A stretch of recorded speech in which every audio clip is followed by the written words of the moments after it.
Cylinder பற்றாக்குறையினால நம்ம எல்லாருமே இப்போ அடுப்பு எரிக்க ஆரம்பிச்சாச்சு. இல்லாட்டினா நம்ம சிலிண்டர் தான் லைட்டர் எடுத்தோமா அப்படியே பற்ற வச்சோமா கட கட கடன்னு சமையல் செஞ்சோமான்னு இருந்தோம்.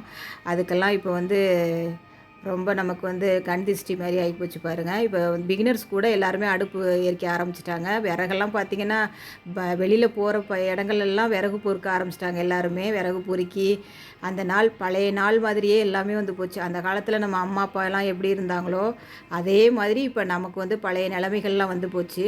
அங்கன்வாடி சத்து மாவில் தான் ஒரு சூப்பரான கொழுக்கட்டை செய்ய போகிறோம். ரொம்ப டேஸ்டியாக 1/2 கிலோ மாவு இருந்தது. ஏற்கனவே வந்து நான் பாதி செஞ்சிட்டேன், பாதி மாவு.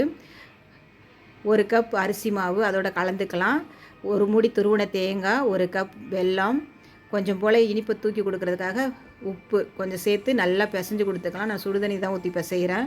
நல்லா பிடி கொழுக்கட்டை மாதிரி பிடிச்சி இட்லி பானையில் வச்சு வேக வச்சுக்கலாம். இண்டக்ஷன் ஸ்டவ்வில் தான் ஃப்ரெண்ட்ஸ் வைக்கிறேன். சிலிண்டர் வந்து நமக்கு வந்து ரொம்ப லேட்டாக ஆணுச்சு. நைட்டில் மட்டும் டிஃபன் செஞ்சுக்கலாம், பகலெல்லாம் நம்ம வந்து அடுப்புலையும் இண்டக்ஷன்லேயும் செஞ்சுக்கலான்ட்டு இப்படி செஞ்சாச்சு ஃப்ரெண்ட்ஸ். நல்லா டேஸ்டியாக இருக்கும். இந்த அங்கன்வாடி சத்து மாவெல்லாம் கிடச்சிச்சின்னா வேஸ்ட்டாக்கி தூக்கி போடாதீங்க. சில பேர் வந்து வண்டு பிடிச்சி தூக்கி குப்பையில் போடுறாங்க. அது போலலாம் செய்யாதீங்க. நமக்கு ஹெல்த்தியானது தான். அப்போல்லாம் வந்து உருண்டை பிடிச்சி சுடுதண்ணியில் உருண்டை பிடிச்சி பால்வாடியில் தருவாங்க, சாப்பிடுவோம். இதுக்கு வந்து ஈவினிங் வந்து சுக்குமல்லி காஃபியோட கொழுக்கட்டை ஃப்ரெண்ட்ஸ். அப்புறம் மாவு அரைச்சாச்சு.